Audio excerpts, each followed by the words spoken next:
My Advent homily for 2014. Once again, we are celebrating the season of Advent and the promise of Emmanuel, God with us. The idea of God dwelling with humankind is both common and archaic in the modern world. We are prone to dismiss the notion as the primitive thinking of a world rife with superstition and theocracy. We modern-day humans have graduated to more prosaic divinities. The atom, the cell, the pure thought, and the simple act of goodwill. Gods in their heavens are the stuff of childish theologies. We both ridicule and fear the religious ideologue who still believes in heroic acts that earn a prominent place in a world after death.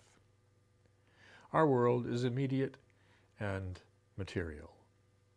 Reason that has divined the ways of nature reigns supreme. We have no need for indwelling spirits or God-men walking amongst us with instructions on how to live the holy life. We believe in what our minds can see, and heavens shrouded by mortality are blind to us. And yet the story of Christ recounts a time when people going about their daily lives were visited by God in the person of a baby born to a teenage girl professing virgin status and an older father who is more a mystery to us in his ways and thinking than the baby's father in heaven.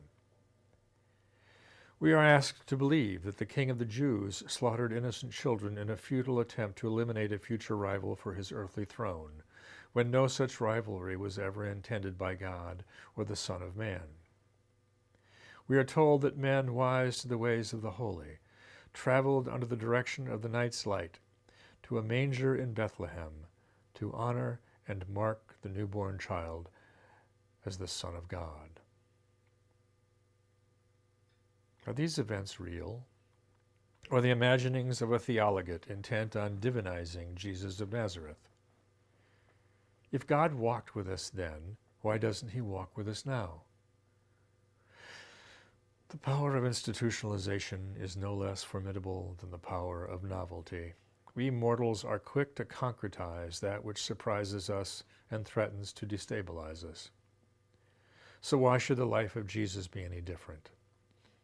A man comes into history with a highly advanced sensibility and a profound sense of the sacred. He challenges the thinking and the institutions of his time and wins a following among the disenfranchised and despised. His potential to disrupt the political order brings him a sentence of death from those in power who are frightened by his ideas and, more importantly, the magnitude of those who believe he is God. They arrest him and place him among thieves and other villains of the state to die. His followers abandon him in his hour of death, save for his mother and the one who cares for her in her grief and confusion. Those dear to him bury his body, and the world turns its attention elsewhere. Those who loved Jesus overcome their fear and re-energize into a loose institution that proclaims him risen from the dead and continues his work of saving humankind from itself.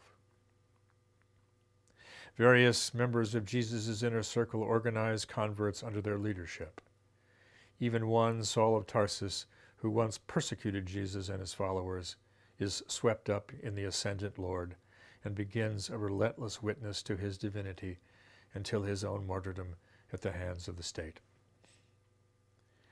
Several centuries later, with no return of the risen Christ in sight, the inheritors of the apostolic faith move to formalize the life and meaning of Jesus, the Son of God. Holy words are deified under canonical rule. The people now have a book to substitute for the God-man who has left.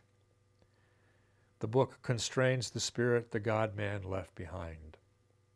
A church of the faithful enters history under the rule of law to take the place of the failed imperial state overrun by unbelievers. For the next 1700 years, the church twists and fractures under the weight of sin and disobedience. until the Mother Church in Rome embraces a monk, wise to the ways of the world, to lead it out of the darkness of apparent indifference to predatory priests. Where is the God with us in all of this? In the arcane and disciplined reasonings of the theological elite? In the priestly managed public relations campaign that the modern papacy has become? In the fractious dissolution of the church into 1,000 points of difference? In the resurgence of worldly aggression among the zealotous few that use terror to promote their religious view of things? How does one find the light of God among all of this darkness? Perhaps where one least expects to.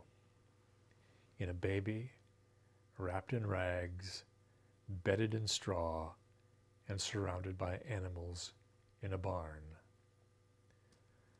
Only those gifted with faith know the significance of the baby and his birth. But from this spark will come a blaze that consumes all but the love of God for his creation. Ours is a choice.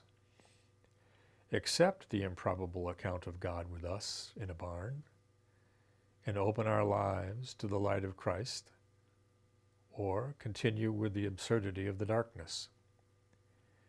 Making sense of either is beyond even the mental machinations of Stephen Hawking. Our lives are ultimately organized through our hearts.